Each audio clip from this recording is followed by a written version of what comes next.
ये बहुत दिनों पहले की बात है। मुक्तिनगर में एक वृद्धा अपने 5 जुड़वा लड़कों के साथ रहती थी। पांचों लड़के एक दूसरे से बहुत ही मिलते जुलते थे, मानो एक दूसरे के रूप हो।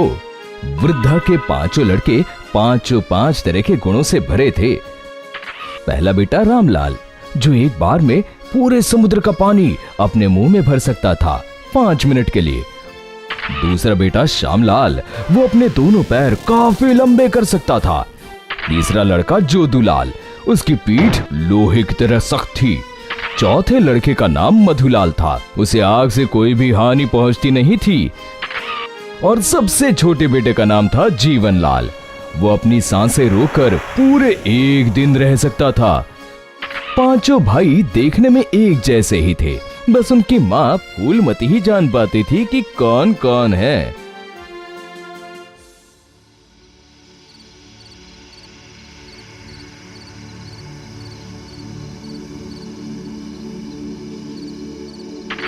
पांचों भाई आधी रात को मछलियां पकड़ने जाया करते थे। बड़ा भाई रामलाल समुद्र के किनारे खड़ा होकर समुद्र का सारा पानी अपने मुंह में भर लिया करता था। भाइयों सुनो, मैं समुद्र का सारा पानी अपने मुंह में भर लेता हूँ। तुम लोग जल्दी जल्दी मछलियों को भरकर बाहर आ जाना, समझ गए ना? आप रोज रोज एक ही बात क्यों करते हैं भैया? क्या हमने कभी भी 1 मिनट की भी देरी की है? हम तैयार हैं भैया।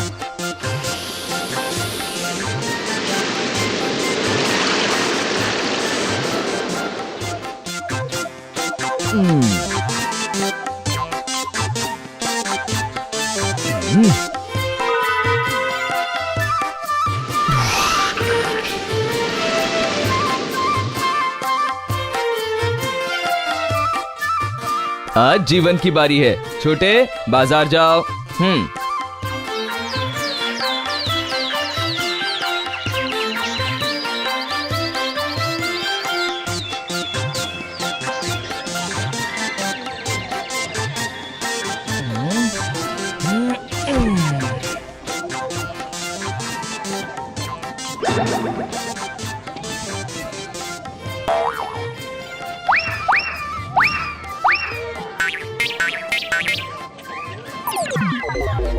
तुम्हें रोज रोज मछलियाँ कहाँ से मिलती हैं? जरा हमें बताओ तो है, हमें क्यों नहीं मिलती? हाँ, तुम जरूर कोई जादू तो ना करते हो, है ना? नहीं नहीं नहीं नहीं नहीं, तुम्हें हमें बताना ही पड़ेगा कि कैसे तुम रोज इतनी सारी मछलियाँ पकड़ते हो। तुम्हें बताना ही होगा। कल तुम सुबह सवेरे भोर में आना, मैं तुम्हें मछलियाँ पकड़वा दूंगा, ठीक है? जीवनलाल ने घर जाकर सारी बातें बताई। सारी बातें सुनकर रामलाल तैयार हो गया। दूसरे दिन सारे मछुआरे समुद्र किनारे हाजिर हो गए। बाकी चारों के भाई आज नहीं आए थे। अकेले रामलाल ने उनसे कहा, सुनिए, मैं 5 मिनट के लिए समुद्र का पानी अपने मुंह में भर लूंगा। आप लोग 5 मिनट में समुद्र में जितनी मछलियां हैं वो सब पकड़ लीजिएगा, ठीक है? एक बार फिर से कह रहा हूँ, 5 मिनट से ज्यादा मैं अपने मुंह में पानी भरकर नहीं रख सकता हूँ, समझ गए ना? ठीक है, तो चिंता मत कर।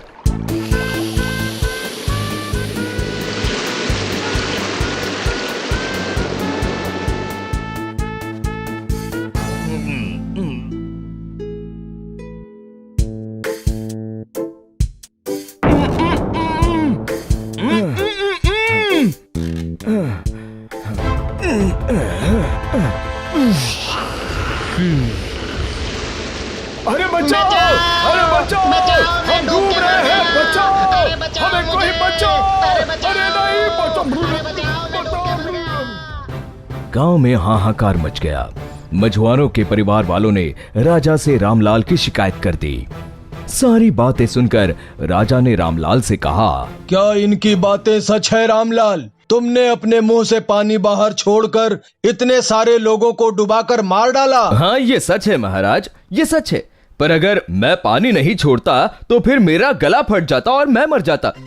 मैंने उनसे बार बार कहा था कि मैं 5 मिनट से ज्यादा पानी को रोककर नहीं रख सकता हूँ, पर उन्होंने किसी ने भी मेरी बात नहीं मानी। इसलिए मजबूर होकर मुझे समुद्र का पानी छोड़ना पड़ा और इसीलिए इस तरह की घटना घट गई है महाराज। इतने सारे लोगों की मृत्यु का उत्तरदायी मैं तुम्हें ही मानता हूँ। तुम्हें समुद्र के पानी में डुबाकर मारा जाएगा। तुम्हारी अंतिम इच्छा क्या है, बताओ? महाराज, जब मरना ही है तो मैं कोई भी विरोध नहीं करूंगा। बस मरने से पहले एक बार मैं अपनी माँ से मिल लेना चाहता हूँ। ठीक है, ऐसा ही होगा।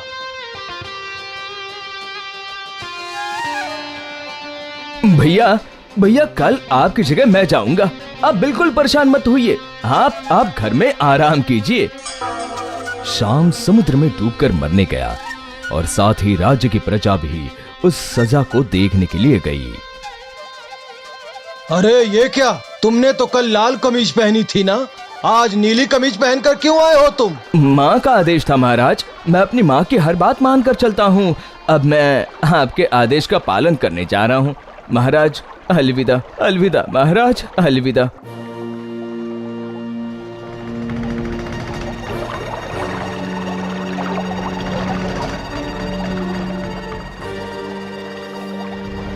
ये कैसे हो गया है? पाँव में क्या रबड़ लगा के रखा है क्या? हाँ, समुद्र के पानी तो राम का कुछ भी नहीं बिगाड़ पाया। लगता है वो जादू तो ना जानता है।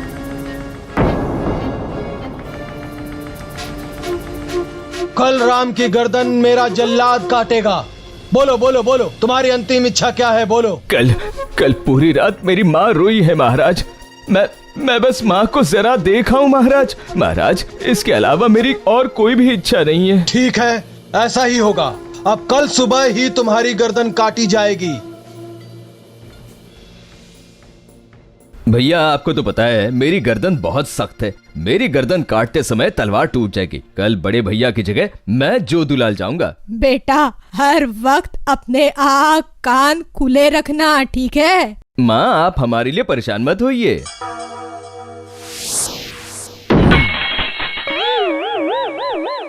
ये कैसे हुआ? आखिर ये क्या मामला है? हो क्या रहा है? हाँ, ऐसा तो कभी भी नहीं देखा था। प्रजागण सुनिए, कल रामलाल को आग में जलाकर मारा जाएगा। महाराज आग से मैं नहीं बच पाऊंगा, ये मैं अच्छी तरह जानता हूँ। इसलिए अंतिम बार माँ से मिलकर आना चाहता हूँ मैं। ठीक है ठीक है, एक रात माँ के पास रहकर तुम माँ को देखकर आ जाओ। अरे ये सब क्या हो रहा है? कुछ भी समझ में नहीं आ रहा है भाई मेरे। पानी में डुबाया तो पैर लंबे हो गए, सर काटने गए तो तलवार टूट गई है। ये रामलाल जादू टोना जानता है। हाँ,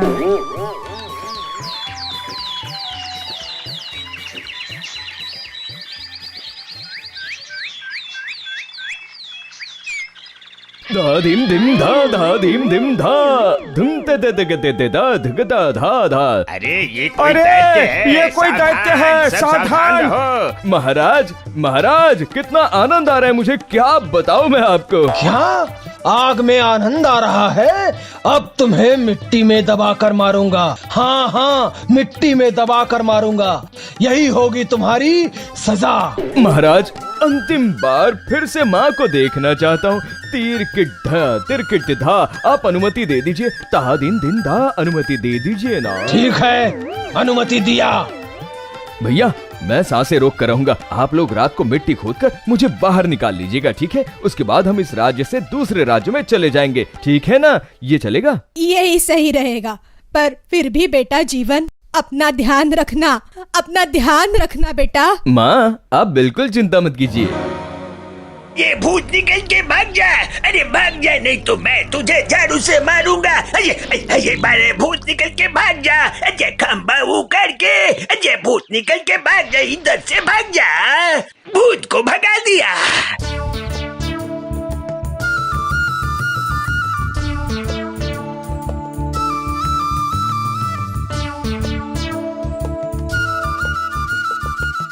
फेंक दीजिए इसे, फेंक दीजिए। आखिरकार अंत में पापी को सजा मिल ही गई। चलो सभी।